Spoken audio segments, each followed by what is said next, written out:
Filipenses, capítulo 2, versículo 12 a 15.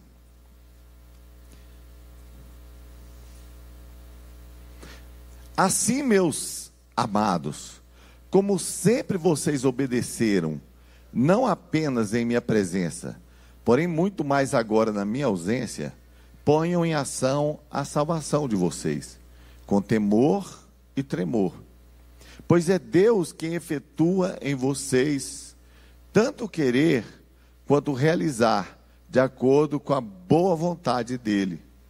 Façam tudo sem queixas nem discussões, para que venham a tornar-se puros e irrepreensíveis, filhos de Deus inculpáveis, no meio de uma geração corrompida e depravada, na qual vocês brilham como estrelas no universo. Obrigado, Senhor, pela tua palavra, ela é viva, ela é poderosa. Abençoa-nos e nos dá a graça, Pai, para ministrarmos debaixo da tua unção, em nome de Jesus. Amém. Todas as vezes que nós ministramos um tema, nós vamos dar ênfase naquele assunto. E quando a gente vai ministrar um determinado tema, a tendência é que, ao dar ênfase numa área, as pessoas começam a achar que a outra não tem valor. Então, falar sobre servir, um domingo depois de falar sobre Maria escolheu a boa parte, dá a sensação de que ou o evangelho é bipolar ou o pastor é bipolar. Porque parece que a gente está todo dia colocando a pessoa para correr em várias direções. E aí a pessoa fica pensando, olha, eu não estou entendendo bem o que eu devo fazer. Mas quando você percebe que essas verdades, embora aparentemente antagônicas, elas não se opõem, elas se complementam num todo perfeito. É interessante que o problema de nós, às vezes, não é pregarmos séries, é que as pessoas não entendem com profundidade um determinado assunto. E por não entender, nós saímos toda semana correndo em uma direção que nos parece aquele apontamento da semana. Então, uma semana, eu quero ser como Maria, eu quero me derramar, eu quero escolher, eu quero só ficar brisando na presença do Senhor. Na outra semana, hoje é a semana de servir, de avançar. E a gente fica correndo assim. Nós ficamos semelhantes, uma ilustração, semelhantes àquele caçador que sai para caçar, mas ele não tem um alvo, ele não tem o que ele está caçando, então ele vai com uma metralhadora e vai no meio da floresta e fala, eu não vou ficar esperando um bicho nenhum, eu não vou ficar mirando em nada, eu acho muito mais fácil pegar uma metralhadora e ele começa, metralhando em volta tudo, e vai metralhando e fala assim, vou ver se eu já mato uns 3 bichos de uma vez. E quando ele termina de atirar com aquela metralhadora, ele vai olhar em volta, não tem um grilo mais. Todo bicho que tinha está a mais de 1 quilômetro de distância. Ele não acertou ninguém. Por quê? Porque ele atirou no nada. E quem atira no nada acerta em cheio. Ele não fez mira, ele não tinha direção. Então, ele acabou deixando de acertar. E o problema de quando a gente sai neste evangelho, todo dia procurando um aspecto do evangelho, é que nós às vezes perdemos a essência e perdemos também o que o conteúdo pode promover em nós, que é para nos levar a um entendimento mais abrangente e que vai trazer para a nossa vida um crescimento espiritual, que vai gerar em nós algo muito grande, que vai ser a força transformadora. Todo ensino carrega uma força transformadora. Nós não queremos ensinar nada aleatoriamente. O nosso ensino não é para te informar, é para te transformar. Então, se você não entender a essência, nós costumamos perder. Então, hoje eu vou dar ênfase nisso. Não significa que ao dar ênfase, não existem outros aspectos. Existem outros aspectos sim. Mas você vai perceber no conteúdo todo, de que nós não estamos desprezando nenhuma das partes. Eu vou começar revendo o texto com vocês. Paulo está dizendo aqui em Filipenses capítulo 2, e o capítulo 2 de Filipenses é muito legal, porque ele descreve a natureza humana de Cristo, quando ele se despe da sua natureza divina. O versículo 5 começa assim: de sorte que haja em vós o mesmo sentimento que houve também em Cristo Jesus, que sendo em forma de Deus, não teve por usurpação ser igual a Deus. Antes, aniquilou-se a si mesmo, assumindo a forma de servo, a forma de homem. Achado na forma de homem, foi obediente até a morte e morte de cruz. Não teve por usurpação ser igual a Deus, embora sendo, Jesus se humilhou e se esvaziou. E é neste contexto de buscar o mesmo sentimento que houve também em Cristo Jesus, que Paulo começa a trazer um ensino interessante. Ele diz: meus amados, como sempre vocês me obedeceram, não apenas em minha presença, porém muito mais agora na minha ausência, ponham em ação a salvação de vocês. É interessante que a salvação, em alguns momentos, nos parece um ato único e exclusivo. Fomos salvos e aconteceu e é o suficiente. Não. A salvação do nosso espírito é uma verdade definitiva, é um ato de Deus, é um ato declarativo de Deus, é uma transformação instantânea chamada novo nascimento. Mas depois da obra de Deus no nosso espírito, há uma obra de Deus para ser realizada na nossa alma, fonte das nossas emoções, onde nós carregamos a nossa cultura, os nossos traumas, os nossos hábitos, os nossos vícios, o nosso lixo emocional. E agora nós começamos a viver um outro ambiente onde a Bíblia diz assim: operai a vossa salvação. Em outra tradução, desenvolvei a vossa salvação.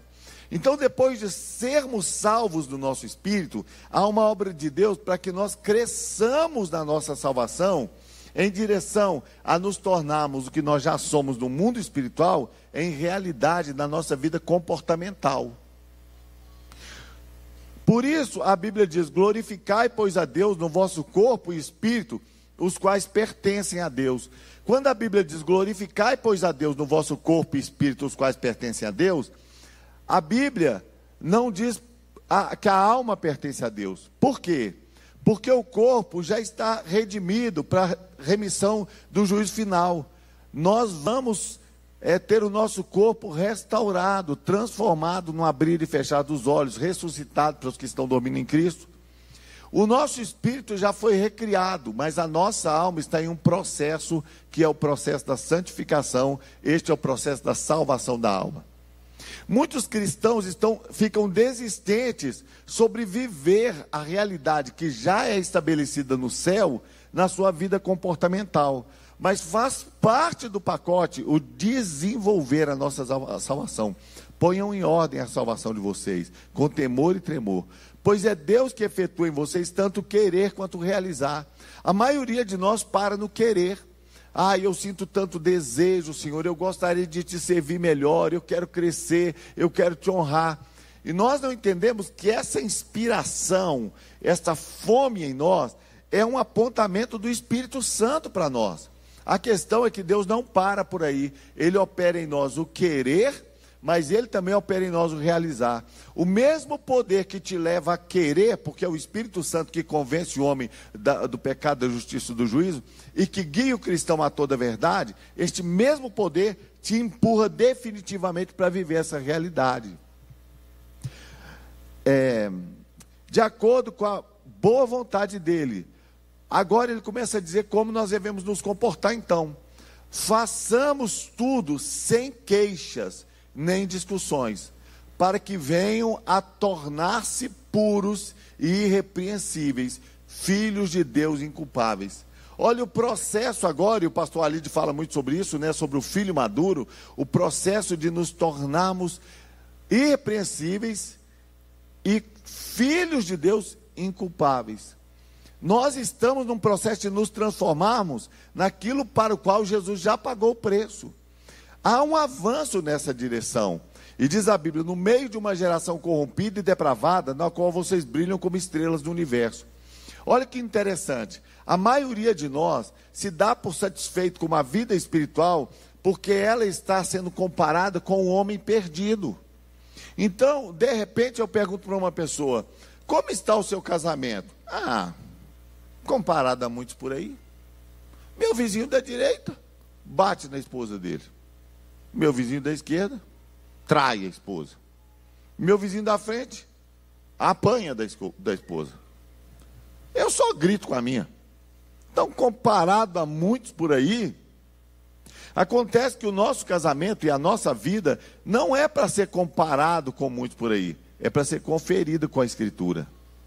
Nós não estamos aqui para ser comparados, mas para conferir com o plano de Deus a nosso respeito. E é dentro dessa questão que nós olhamos como quando Jesus chegou lá na terra do Gadareno, todo mundo queria, vai embora. Por quê? Porque o Gadareno era o pior deles. Perto do Gadareno todo mundo era maravilhoso, todo mundo era santo. O Gadareno andava despido, gritando, morava no cemitério, se feria com pedras. Quando Jesus o libertou, ele está sentado, sóbrio, quieto. É a primeira vez que ele está quieto. E aí então a Bíblia diz que quando eles viram o Gadareno daquele jeito, não, pode ir embora. Se esse é o seu padrão para o Gadareno, o que o Senhor vai esperar de nós? Às vezes nós não queremos um relacionamento com Deus porque temos medo do que Deus espera de nós. Deus espera de você o que está escrito aqui, na qual vocês brilham como estrelas do universo. Deus está esperando isso de você. E é dentro dessa expectativa de Deus que eu quero falar para você um pouco sobre a importância de você crescer para o serviço. E eu quero começar com uma frase. Agora nós entramos na mensagem, a primeira parte foi só para preparar você. Eu quero começar com uma frase que eu queria que você aprendesse e até repetisse. Servir não é uma escolha, mas um destino. Servir não é uma escolha, servir é um destino. Nós vamos servir por natureza, fomos coroados para um propósito. Servir é cumprir o porquê da nossa existência. Servir não é opcional, servir é o nosso destino. Nós fomos criados com propósito e nós vamos servir quer queiramos, quer não. Servir está na vida de quem conhece a Deus, está na vida de quem não conhece a Deus. Por isso, quando você olha para a vida do filho pródigo e do seu irmão mais velho, você descobre que ambos estão servindo. Um está servindo na casa do pai, o outro está servindo no chiqueiro, debaixo da mão do porqueiro. Um está servindo debaixo da tutela do pai, o outro está servindo debaixo da unha do porqueiro. Mas os dois estão servindo. Ambos estão igualmente distantes do pai. Ambos se distanciaram. Um se distanciou moralmente, geograficamente, que é o filho pródigo, e o filho na casa do pai distanciou-se emocionalmente, sentindo-se preterido e sentindo que não tem direito a nada. Ele está morando debaixo do mesmo telhado, mas ele está distante emocionalmente. E os dois estão servindo. E chega uma hora que o filho pródigo fala assim: na casa do meu pai tem provisão, eu vou voltar para a casa do meu pai.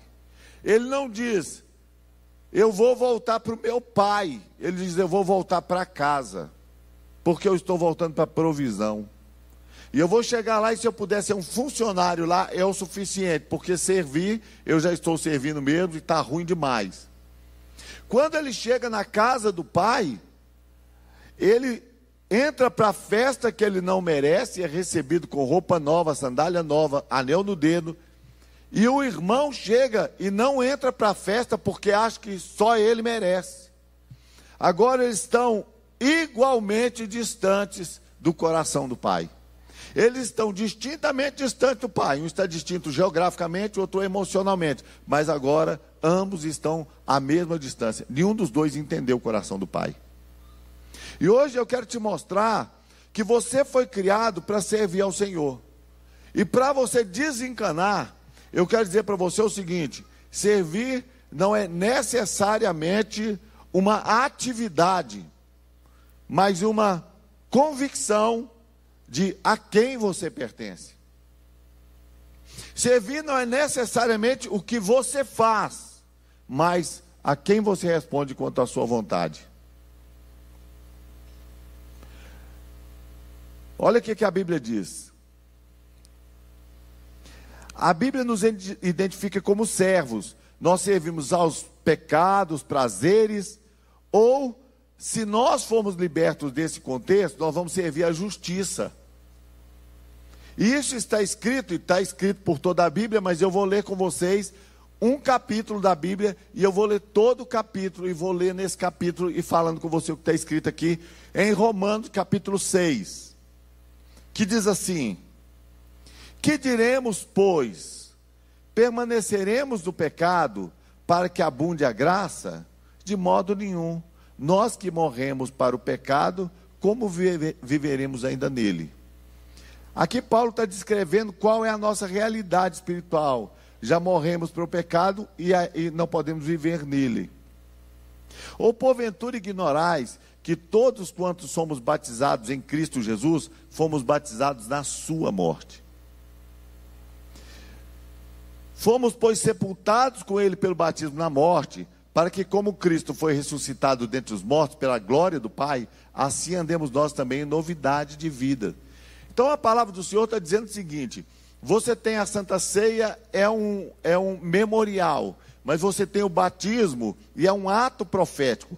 Você se assemelha com Cristo na sua morte, você é sepultado nas águas batismais e você levanta em figura de ressurreição. Nas águas batismais você está morrendo e aí você ressuscita para uma nova vida.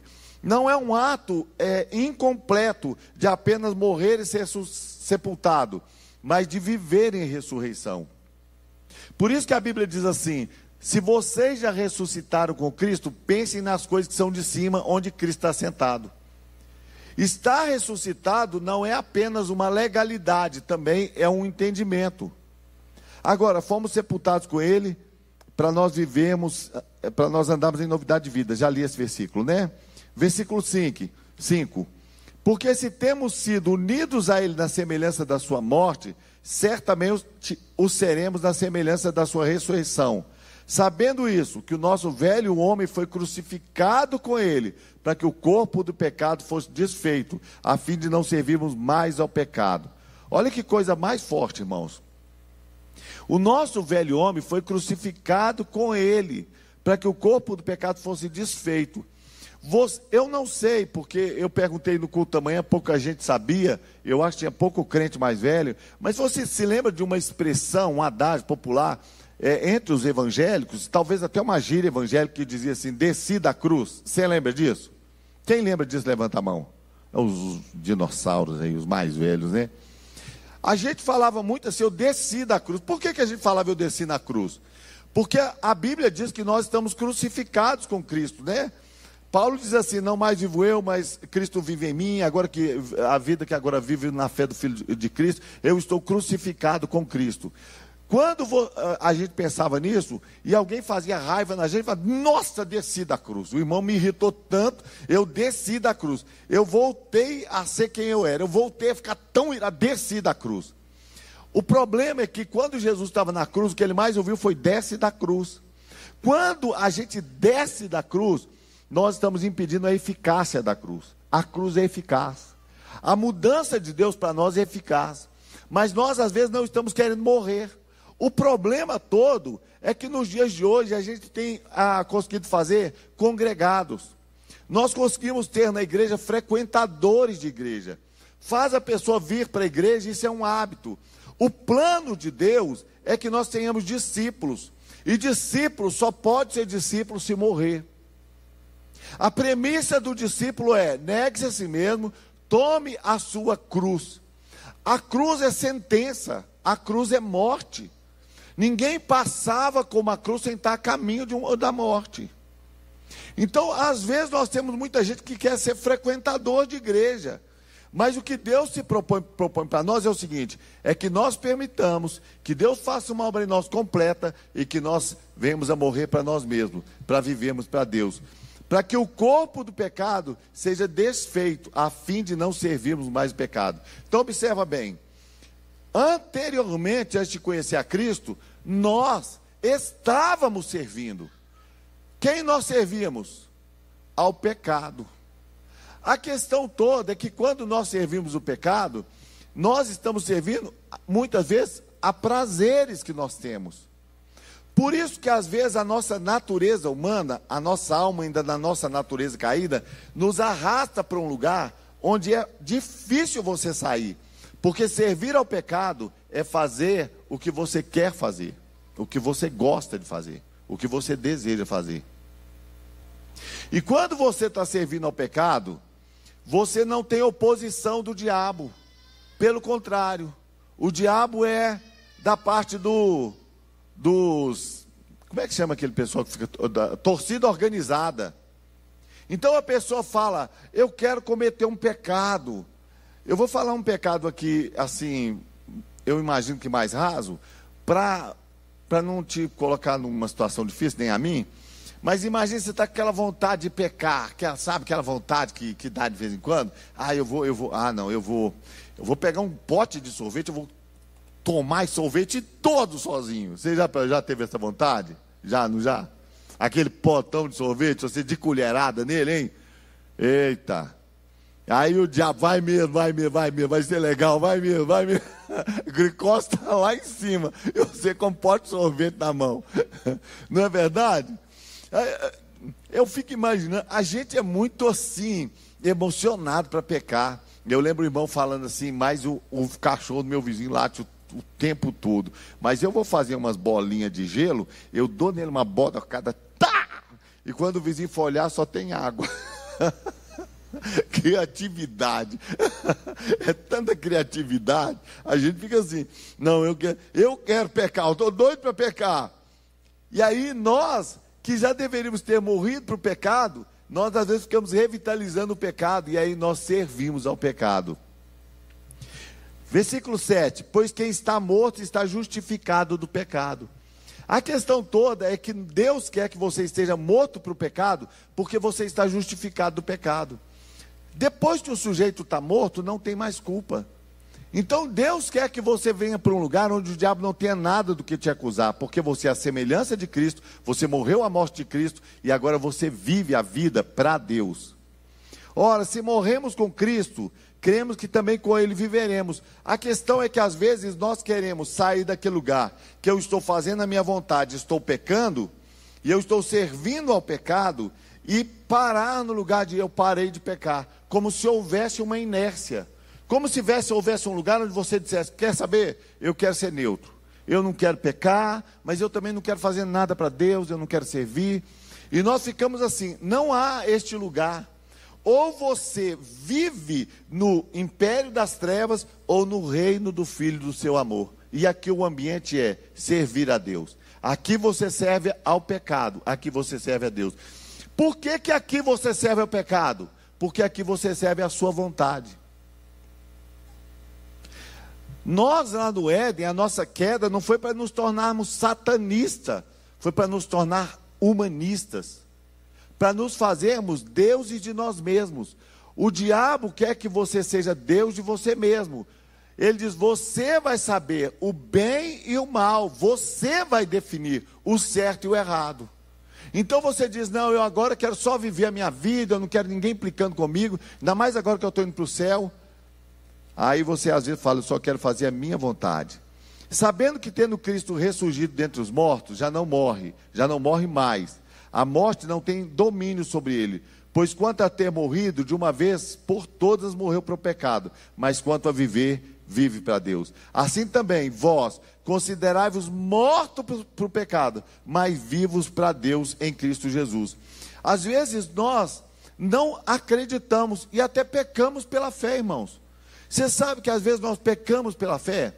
Porque é muito mais fácil assumir, nós todos somos pecadores. Isso nos faz, como eu disse, né? Comparado a todo mundo e até a raça de crente, nós somos todo mundo pecador, está todo mundo com voucher para pecar, está todo mundo com Vale Night, e nós vamos pecar e não tem problema, porque nós somos todos pecadores.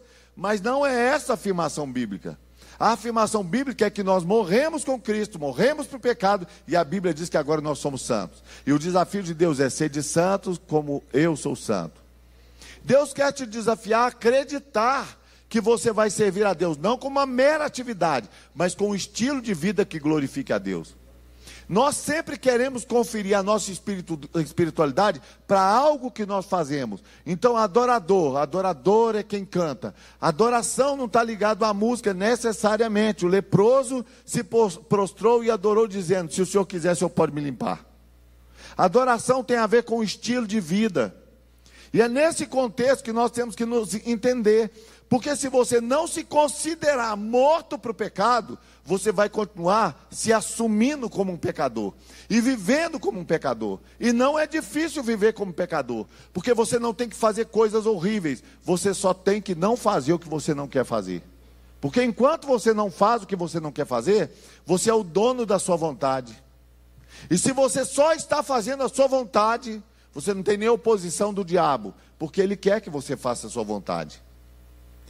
E se você disser, não, mas a minha vontade é só nem pecar nem fazer nada, aquele que sabe fazer o bem e não faz, comete pecado. Não há o espaço para essa neutralidade. Então servir a Deus é muito mais do que o que eu faço para Deus. Servir a Deus é uma consciência de que eu realmente pertenço a Ele. E isso está no texto, vamos continuar. Nem tão pouco, versículo 13, apresentei os vossos membros ao pecado como instrumento de iniquidade, mas apresentai-vos a Deus como redivivos dentre os mortos, e os vossos membros a Deus como instrumento de justiça. Então diz o seguinte, você tem que sair do lugar que você apresenta o seu corpo como instrumento do pecado, para o lugar onde você se apresenta a Deus como instrumento de justiça. Você transitou, pois o pecado não terá domínio sobre vós, você não será escravo do pecado. Porquanto não estáis debaixo da lei, mas debaixo da graça.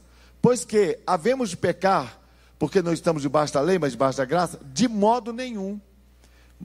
Não sabeis que aquele a quem vos apresentais como servo, para lhe obedecer, sois servos deste mesmo a quem obedeceis, seja do pecado para a morte, ou da obediência para a justiça? Olha como é forte isso aqui.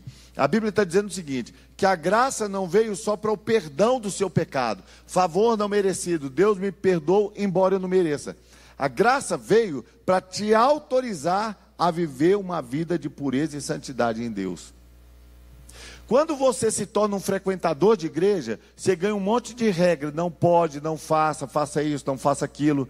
Quando você se torna um discípulo e você tem que morrer para você, para viver uma vida nova, não é mais uma questão de não pode, é uma questão de você dizer, eu estou debaixo da graça e agora estou autorizado a viver uma vida que exalta o meu Deus, que glorifica o meu Deus, e o meu estilo de vida é de adorador, é de servo de Deus, e eu não ofereço mais os meus membros para o pecado e para a injustiça, mas eu ofereço para Deus. Não sabeis que aquele a quem vos apresentais como servo para obedecer, ao que você obedece, você é escravo. A palavra servo aqui também serve como escravo. Sois servos deste mesmo a quem obedeceis, seja do pecado. O problema nosso é que nós às vezes servimos ao pecado. Há dois lugares na nossa vida, ou nós vamos servir a Deus, ou vamos servir ao pecado. E servir o pecado, irmãos, infelizmente, é mais grave do que você imagina, porque não é fazer coisa errada, é só fazer o que a gente quer fazer. O duro é isso, que o pecado é uma forma de governo sobre nós, seja para a morte ou da obediência para a justiça. Nós vamos ser servos do pecado ou servos da obediência, e se nós estivermos servindo a obediência, nós estamos fazendo para a justiça. Versículo 17, mas graças a Deus, que embora tendo sido servos do pecado, obedeceste de coração à forma de doutrina que fosse entregue, e liberto do pecado, fostes feitos servos da justiça. Então no versículo anterior diz que você é servo da obediência, e no próximo diz que você é servo da justiça. Quando você entrega a sua vida para o Senhor, uma entrega genuína te faz servo da obediência. Você agora não tem mais aquela história de eu sou o dono do meu nariz. Eu estou falando para o solteiro porque os casados já não têm nariz há muito tempo, né? A gente quando casa perde o nariz, né? Mas os solteiros, você não tem jeito mais de dizer eu sou o dono do meu nariz, porque a partir de agora, se você entregou sua vida para Jesus, a grande verdade é que Ele é o dono, Ele é quem diz, esta é a minha vontade, e eu sirvo a Deus fazendo a vontade dEle. Servir não equivale necessariamente a uma atividade, mas a uma consciência clara de a quem eu pertenço. Eu vou repetir. Servir não é o que eu faço. Servir não é estar no ministério da igreja, necessariamente. Servir é uma consciência de a quem eu pertenço. Porque quando eu sirvo ao pecado, ele se torna um senhor na minha vida. Então ele tem propriedade sobre mim. Quando eu sirvo a Deus, ele se torna um senhor sobre a minha vida. Servir é o reconhecimento de quem Cristo é para mim. Falo como homem, por causa da fraqueza da vossa carne. Versículo 19. Pois assim como apresentaste os vossos membros como servos da impureza e da iniquidade, para a iniquidade, assim apresentai agora os vossos membros como servos da justiça para a santificação. Porque quando erais servo do pecado, estavais livres em relação à justiça. Estava servindo a dois senhores, né? E que fruto tinhas então das coisas que agora vos envergonhais? Porque o fim delas é a morte. Mas agora, libertos do pecado e feitos servos de Deus. Servos da obediência, servos da justiça, servos de Deus. Onde tem servo, tem serviço. Onde tem servo, tem senhor. Se não tem serviço, não tem servo. E se não tem servo, não tem senhor. Quando nós nos convertemos, nós confessamos que Jesus Cristo é o Senhor da nossa vida, não o Salvador. Ele é o nosso Salvador. Mas nós não somos salvos por confessar que Ele é o nosso Salvador. Nós somos salvos por confessar que Ele é o nosso Senhor. E o Senhor, nesse contexto, dizia respeito ao dono de escravo. Ele é o Senhor da nossa vontade. Ele é o nosso Criador. Ele é o nosso Deus.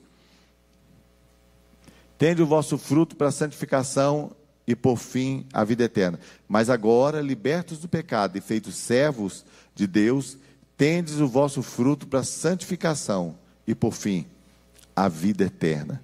Você sabe, meu querido irmão, que eu estava ouvindo uma frase esses dias, que para o infinito, todo finito é igual. Às vezes nós vivemos a vida num desgaste tão grande, uma vida que passa tão rápido. A vida passou tão rápido. Eu tenho hoje 60 anos, embora com uma aparência de 30 e poucos, uma mentalidade, assim, energia de uns 20. Mas você sabe que passou tão rápido. E às vezes nós estamos tão concentrados nessa vida, e nós nos esquecemos que o que realmente tem valor é o que nós fazemos para a eternidade. E nós estamos perdendo a oportunidade de nos tornarmos em Deus, nesta vida, o que nós podemos ser. E de desistir de viver a vida para fazer a nossa vontade. E nos acharmos em Deus, em um lugar de obediência. O projeto de Deus para mim e para você é um projeto completo de salvação. Um projeto de transformação. Para que eu e você vivamos uma vida plena em Deus. E agora nós somos servos da obediência, porque o salário do pecado é a morte, mas o dom gratuito de Deus é a vida eterna em Cristo Jesus, nosso Senhor.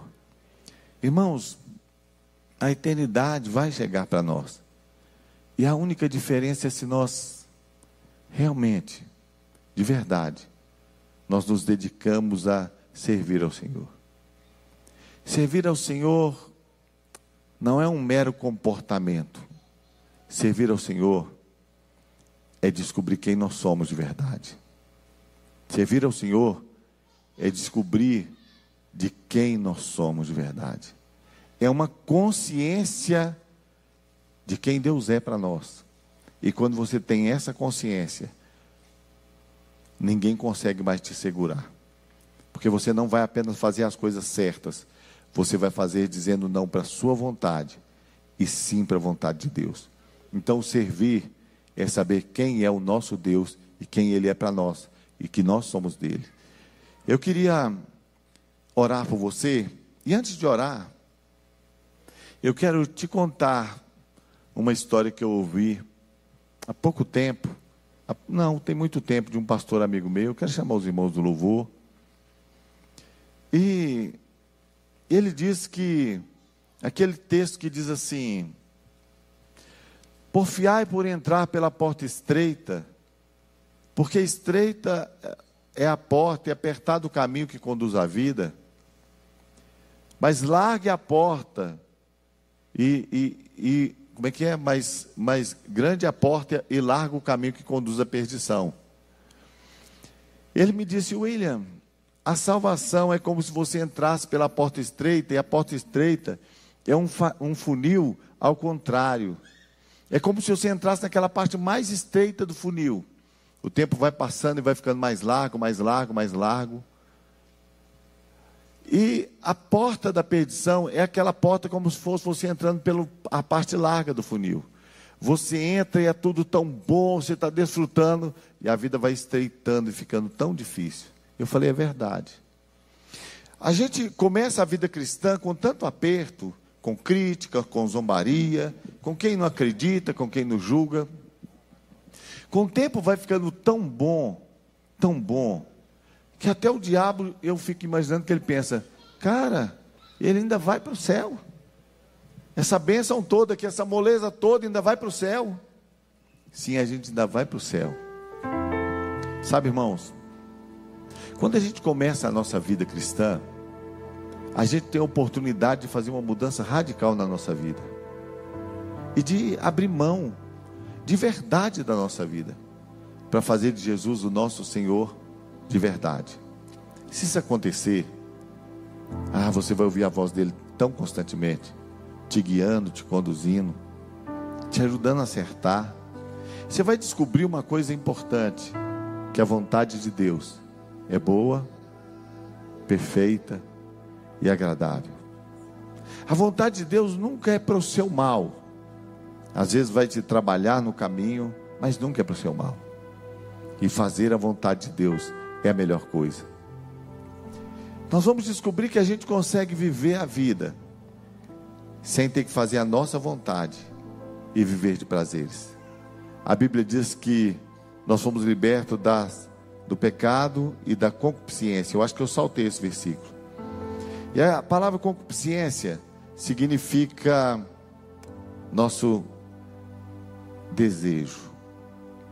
Quando nós somos libertos da concupiscência, nós somos libertos do nosso desejo, nós começamos a viver uma vida. Está no versículo 12: não reine, portanto, o pecado em vosso corpo mortal. Sabe, irmãos, o pecado ele quer reinar. Reino é senhoria, governo. Ele quer governar a sua vida. E diz assim: para obedecer às suas concupiscências. A palavra concupiscência é desejo. Não deixe o pecado governar você, para você fazer a sua vontade, o seu desejo, mas estabeleça o reino de Cristo na sua vida.